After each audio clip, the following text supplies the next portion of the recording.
Finalmente, a gente tem a Lei Áurea em 1888, assinada pela Princesa Isabel, porque Dom Pedro II não estava no Brasil, ele estava na Europa. A Lei Áurea, ela concede liberdade aos escravizados, porém é muito bom enfatizar que não ocorre a inserção social desses ex-escravizados. Então, muitos, por falta de opção, continuam nas fazendas em que trabalhavam antes da Lei Áurea, porque não existe, é que nem a lei do ventre livre, não existem perspectivas, não existem condições de trabalho, então, ou eles viram marginalizados da sociedade, que é isso que eles já são, ou eles continuam trabalhando nas fazendas, e que é o que a maioria faz. Finalmente, a gente chega na imigração europeia. Bom, a imigração europeia ela é estimulada devido ao aumento do preço da mão de obra escravizada a partir de 1850, com a Lei Eusébio de Queiroz. Então, com essa Lei Eusébio de Queiroz, diminui o número de escravos e o crescimento vegetativo também diminui. Então, o que a gente vê aqui? Um incentivo à imigração europeia. Quais fatores que permitiram esse incentivo? Bom, se a gente olhar para a Europa desse período, então aqui a gente está a partir de 1850, a gente pode ver uma crise europeia, principalmente em dois países, Itália e Alemanha. Se a gente pensar o que está acontecendo nesse período, está acontecendo as guerras de unificação, as guerras pela unificação dos territórios. Então a gente coloca uma crise europeia, uma perspectiva de enriquecimento desses indivíduos que moravam nos países afetados pela crise, ou seja, não tem trabalho, mas estão dizendo que lá no Brasil temos oportunidades e vamos para lá. E também, por parte dos brasileiros, tinha uma necessidade de branqueamento da população. Então, vamos tornar a população melhor, vamos tornar a população branca. Então, a gente incentiva a vinda de brancos para que o passado negro possa ser extinto do Brasil, certo? Essa ideia não é minha, pelo amor de Deus, é a ideia deles da época. Bom, na imigração europeia, a gente tinha dois modelos que funcionavam nessa época. O primeiro modelo é a parceria. A parceria é o pior dos modelos. Por quê? Porque ele provocava um endividamento nos imigrantes que vinham para o Brasil. Como ele funcionava, mais ou menos? Bom, com a parceria, você vinha, o senhor pagava, o ex-senhor do escravo pagava a sua passagem, o seu transporte, o seu deslocamento, mas quando você chegava aqui, você se tornava em dívida com esse senhor, certo? Então, basicamente, você era um escravo. Eles vinham no imigrante um novo escravo. Depois da parceria, a gente tem o colonato. Bom, o colonato já é um pouco melhor, por quê? Porque o financiamento da viagem e dos gastos é feito pelo Estado. Então, você não tem que pagar nada na hora que você chega aqui, você não entra no país já com dívidas.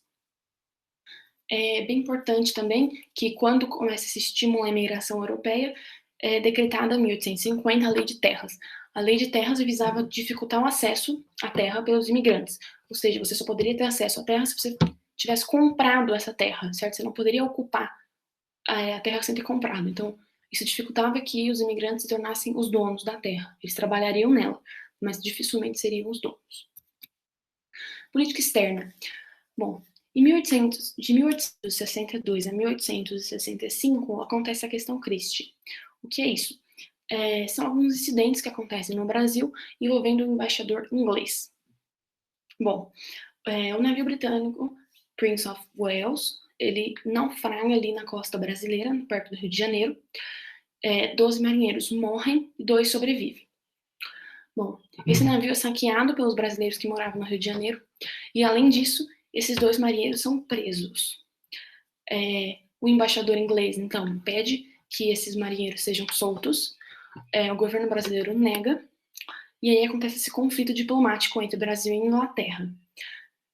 O Leopoldo I, rei da Bélgica, é chamado para ser o mediador desse conflito, e ele declara ganho de causa ao Brasil. Então, dessa forma, a Inglaterra teria que pedir desculpas e rever suas considerações. Isso não acontece, eles se recusam a fazer isso, e acontece o rompimento das relações diplomáticas entre Brasil e Inglaterra. Esse vai ser um dos fatores que vai levar à crise do segundo reinado, então é importante guardar ele aí.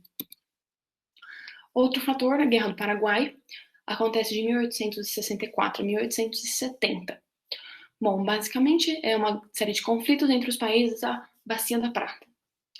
A gente tem como figura principal, ou uma das figuras principais, Solano Lopes, que é o ditador do Paraguai, e ele tinha um projeto de criar o Grande Paraguai, então, que seria as terras do Paraguai, mais as terras ali em volta.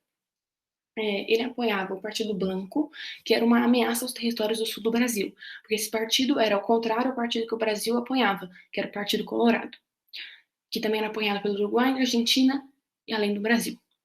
Bom, mas a guerra em si começa em 1864, quando Solano Lopes invade o Mato Grosso. A partir daí, acontece uma aliança entre Brasil, Uruguai e Argentina contra o Paraguai, na chamada Tríplice Aliança, esses três países. É importante enfatizar também que a Inglaterra apoiou a Tríplice Aliança, contrária aos interesses do Paraguai de se tornar uma economia independente, porque para a Inglaterra não era interessante você ter uma economia independente que não fosse consumir os produtos que ela produzia, né, na América Latina. Então, por isso que ela vai apoiar os países contrários ao Paraguai. Bom, na época, o Brasil não tinha um exército unificado. Então, o que acontece? Juntam-se as diversas guardas nacionais, que, como se vocês lembrarem, do período regencial, elas tinham uma guarda nacional em cada província, elas se juntam e, além disso, são convocados os escravos. Então, quando muitos senhores são convocados para ir lutar na Guerra do Paraguai, eles mandam os escravos em seu lugar, afirmando que quando esses voltassem para o Brasil, eles seriam libertos. Bom, a Argentina e o Uruguai saem da guerra em 1868, que é quando se conquista Assunção. Porém, o Brasil não sai, porque como você pode observar, que eu falei, que o Brasil fica até 1870, que é porque eles continuam na expectativa de matar o Solano Lopes. Então, eles não se contentam em ganhar a guerra, eles ficam mais 2 anos. E são mais 2 anos do quê? São mais 2 anos de criação de uma dívida interna brasileira, aumento dessa dívida, aliás.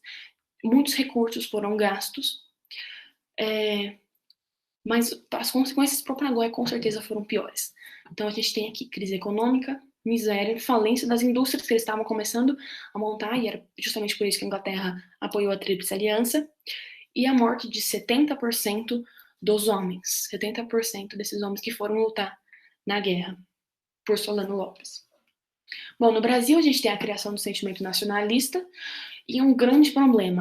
Qual é o problema? A questão militar. Por quê? Porque os militares que foram para a Guerra do Paraguai, quando eles voltam, eles passam a exigir uma maior participação política. E é isso que vai criar a questão militar, que é um dos fatores que leva à crise do segundo reinado. Também tem a criação de um exército, como eu já falei, e o exército passa a apoiar o republicanismo e o abolicionismo. Por que o abolicionismo? Porque se a gente lembrar, o exército tinha muitos negros, muitos escravos que foram no lugar dos seus senhores. Aqui a gente tem duas charges que eu coloquei. À da esquerda, Solano Lopes, em cima de vários, corpos, cadáveres. E aqui, essa charge aqui é muito importante, da direita, ela já caiu em muitos vestibulares, FUVEST, UNESP, ENEM. Então, o que a gente tem que observar nessa charge? Bom, a gente pode ver um negro com roupas de soldado, então, obviamente, foi lutar na Guerra do Paraguai, porque se a gente olhar, eu não coloquei aqui, mas a data bate. Se a gente olhar aqui, era 1870 alguma coisa.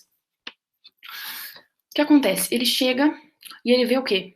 É que não tem a legenda, né? Eu não pus a legenda, mas se eu tivesse colocado a legenda, a gente vê que ele chega na Guerra do Paraguai e quando ele volta, a gente pode ver que ele tá liberto, por que eu sei que ele tá liberto? Porque ele tem calçados. Então toda vez que a gente vê uma charge e ela tem um negro calçado é porque ele é liberto. Se ele tiver descalço é porque ele ainda tá na sua condição de escravo. Bom, ele chega na Guerra do Paraguai e ele vem aqui quem? Quando a gente olha a legenda, a gente percebe que é a mãe dele sendo açoitada, certo? Então ele volta da Guerra do Paraguai e vê que nada mudou. Então, apesar dele ser livre, mas ele ainda tem que olhar os seus próprios parentes recebendo castigos físicos. Crise do segundo reinado. Essa segunda charge aqui também aparece muito em vestibulares. Bom, a gente pode ver que não são poucas as questões que levaram à crise do segundo reinado. Então, a gente vamos começar por a primeira, que é a questão militar. A questão militar, como eu já tinha comentado, quando os militares voltam da Guerra do Paraguai, eles passam a exigir maior participação política, com muita ênfase, e quando eles não recebem essa participação, eles deixam de apoiar o imperador. Então, primeiro grupo que deixa de apoiar o imperador, o exército. Segundo, questão abolicionista.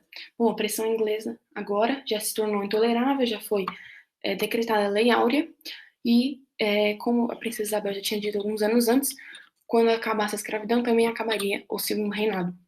Então, acaba-se a mão de obra que sustentava esse modelo de governo. Além disso, a gente tem a questão crística, que eu também já comentei, o rompimento das relações diplomáticas entre Brasil e Inglaterra, que é muito ruim, porque a gente pode pensar que a pressão a partir daí é muito maior e que a Inglaterra era o principal parceiro comercial do Brasil. A questão religiosa eu não comentei ainda, vou comentar bem rápido. Bom, o Papa pede que Dom Pedro II aprove uma bula que proíbe a maçonaria. Mas, o que acontece? Dom Pedro II era maçom. Então aí a gente tem um conflito de interesses.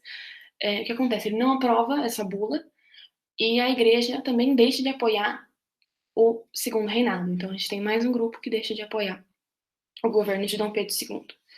E por último, a gente tem a questão republicana.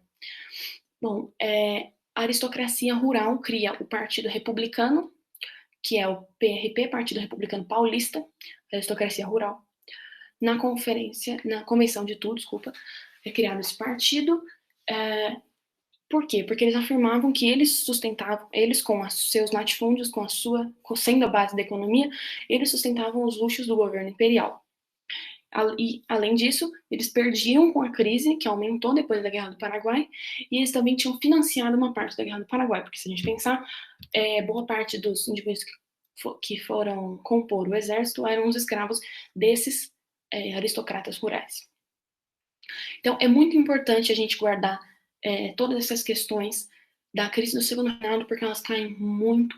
Então, militar, abolicionista, crítica, religiosa e republicana. É muito importante guardar essas 5 questões. E essa charge aqui do lado, ela já caiu em muitos vestibulares também, mas eu acho que o último foi da VUNESP, era uma questão de segunda fase. E ela mostra o quê? Ela mostra um Dom Pedro II cansado, que deixa o país de lado. E se a gente pensar também, o País era um jornal que era contrário ao governo de Dom Pedro II.